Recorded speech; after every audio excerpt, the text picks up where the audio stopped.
সামিত রাদিয়াল্লাহু তাআলা আর কি ঘটনা বর্ণনা করতেছি। রাসূল আকরাম সাল্লাল্লাহু আলাইহি ওয়াসাল্লাম মক্কায় 10 জন গোয়েন্দা বানিয়ে পাঠাইলেন। গোয়েন্দা তৈরি করে রাসূল আকরাম সাল্লাল্লাহু আলাইহি ওয়াসাল্লাম মক্কায় সত্যকে পাঠাইলেন। তার মধ্যে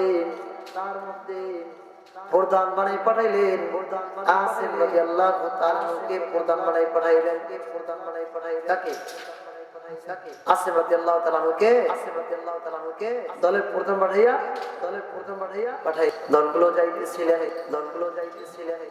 যখন তারা যাত্রা শুরু করে দিলেন বনি হুসাইন গোত্রের মানুষরা তখন এই সংবাদ যখন শুনতে পারলেন রাসূল আকরাম সাল্লাল্লাহু আলাইহি ওয়াসাল্লামের কাছে বাহানা করলেন মুসলমান সেজে তারা মুসলমান রূপ ধারণ করলেন এবং বললেন আমরা কোরআন শিখবো। এই কোরআন শেখার জন্য তাদেরকে আমাদের কাছে পাঠিয়ে দিন। সাহাবীরা মক্কার উদ্দেশ্যে রওনা হয়ে গেলেন। বনি হুযাইল যখন এই সংবাদ তার গোষ্ঠীরা পেল নাইলা বনি হুযাইল এই দুই গোত্র তারা এই আল্লাহ রাসূল সাল্লাল্লাহু আলাইহি সাল্লামের এই সাহাবীদেরকে তাড়া করলেন। পিছন থেকে যখন আক্রমণ করলেন তারা যে রাস্তা অতিক্রম করলেন যখন খবর পাইলেন কাফেররা সেই রাস্তার মধ্যে ঢুকে পড়লেন। সাহাবীরা সংবাদ পেলেন। সাহাবীরা যখন সংবাদ পায় সংবাদ পাওয়ার পরে সাহাবীরা একটি কেল্লার মধ্যে ঢুকে যায়।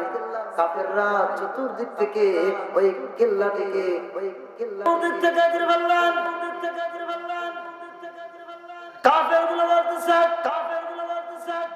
তোমরা কেল্লার বাইরে চলে আসো, আমরা ওয়াদা করতেছি তোমাদেরকে কিছু বলবো না, তোমরা আমাদের কাছে আত্মসমর্পণ করো। কি করো? আত্মসমর্পণ করো। আসিম রাদিয়াল্লাহু তাআলা চিৎকার করে ওই কিল্লা থেকে বললেন কাফেরদের কথা কখনো বিশ্বাস করা যাবে না, কাফেরদের কথা কখনো আমরা বিশ্বাস করি না। ও আল্লাহর রাসূলের সাহাবী তাদের কথায় তোমরা এই কিল্লা থেকে বের হয় না, তাদের কথা তোমরা এই কিল্লা থেকে বের হয় না। সাহাবীদেরকে এই কথা বলার পরে তখন ওই কাফের গোষ্ঠী এই আওয়াজ যখন পেলেন অনেকক্ষণ ওই জায়গার মধ্যে অবস্থান করলেন। এরপরে কাফেররা চতুর্দিক থেকে ঘিরে ওখান থেকে তারা তীরগুলো নিক্ষেপ করলেন, বর্ষার মতন তীরগুলো তারা নিক্ষেপ করলেন। আসিম রাদিয়াল্লাহু তাআলা সহকারে 6 জন সাহাবী ওখানে শহীদ হয়ে গেলেন। আসিম রাদিয়াল্লাহু তাআলা বললেন ও আল্লাহ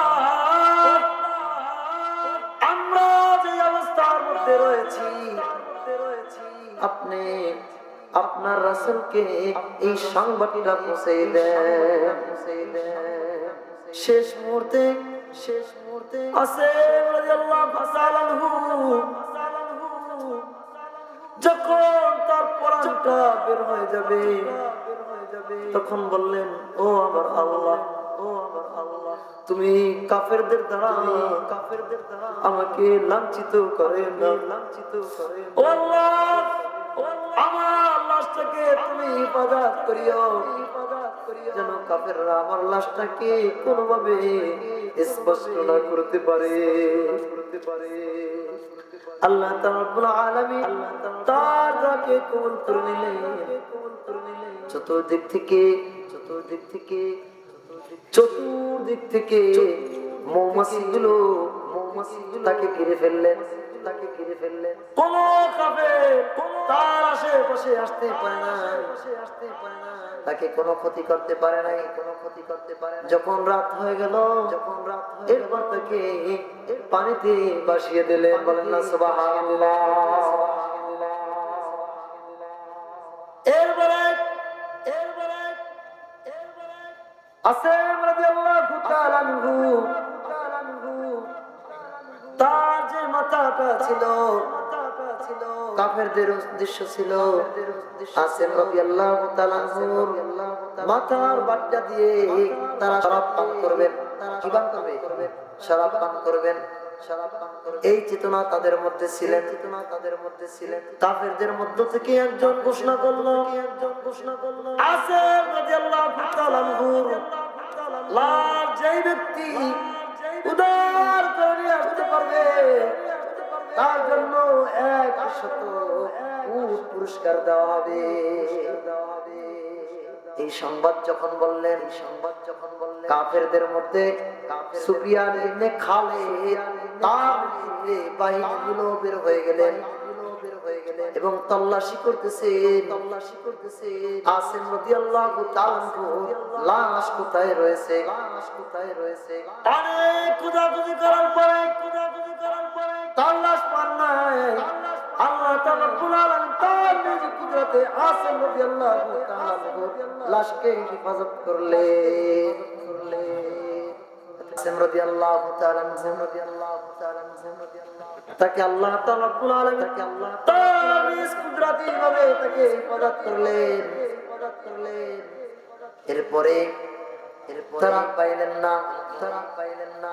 এরপরে সুফিয়ান ইবনে খালিদ তিনি বললেন যেই ব্যক্তি ঘোষণা দিয়েছেন 100 উটের। এরপর বললেন আমাদের চেষ্টা তো আমরা চালাইছি, এখন পুরস্কার দাও। কাফের বলল না তোমাকে পুরস্কার দেওয়া যাবে না, কারণ পুরস্কার তো ঘোষণা দিছি তার লাশকে আমাদের সামনে উপস্থিত করতে পারলে, তবে উপস্থিত করতে পারো নাই, সেই জন্য কোনো কি নাই পুরস্কার। এরপরে তাদের 6 জনকে শহীদ করে ফেললেন। অবশিষ্ট ছিল 4 জন কেল্লার মধ্যে।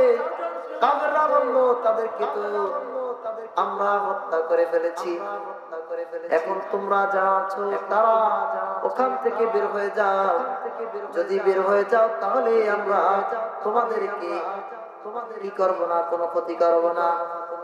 তোমরা আমাদের কাছে আত্মসমর্পণ করবে, তাহলে তোমাদের কোনো ক্ষতি হবে না, তোমাদের ক্ষতি করব না। এই কথা যখন বললেন ওখান থেকে আরো 3 জন সাহাবী বের হয়ে গেলেন। খুবাইব রাদিয়াল্লাহু তাআলা ওই কিল্লা থেকে বের হয়ে গেলেন। যায়েদ ইবনে দাশিন রাদিয়াল্লাহু তাআলা ওখান থেকে বের হয়ে গেলেন। আর তৃতীয় হলেন আব্দুল্লাহ ইবনে তারিক রাদিয়াল্লাহু তাআলা ওখান থেকে বের হয়ে গেলেন। কিল্লা থেকে বের হওয়ার পরে তারিক রাদিয়াল্লাহু তাআলা কে আব্দুল্লাহ ইবনে তারিক রাদিয়াল্লাহু তাআলা কে বেঁধে ফেললেন। তারিক রাদিয়াল্লাহু তাআলা তখন বললেন ও কাফের গোষ্ঠীরা, তোমাদের প্রথম ওয়াদাটাই ভঙ্গ করেছো, তোমরা মিথ্যাবাদী। তোমাদের যে ওয়াদাটা, তোমাদের প্রথম ওয়াদা তোমরা খেলাফ করেছো। এরপরে আব্দুল্লাহ ইবনে তারিক রাদিয়াল্লাহু তাআলা শক্ত করে বাঁধলেন। তারিক রাদিয়াল্লাহু তাআলা বললেন ও দুষ্ট কাফের বেঈমান নালায়েক, আমি ওই সাহাবীদের মতো শহীদ হয়ে যাব, কিন্তু তোদের সাথে আমি যাব না। আব্দুল্লাহ ইবনে তারিক রাদিয়াল্লাহু তাআলা কে অনেক টানা-হেচড়া করলেন, কিন্তু আব্দুল্লাহ ইবনে তারিক রাদিয়াল্লাহু তাআলা তার সাথে যাওয়ার জন্য স্বীকার করলেন না। কোনোভাবে আব্দুল্লাহ ইবনে তারিক রাদিয়াল্লাহু তাআলা আর নিতে পারলেন না। না নিতে পেরে তারিক রাদিয়াল্লাহু তাআলা ওখানেই শহীদ করে দিলেন।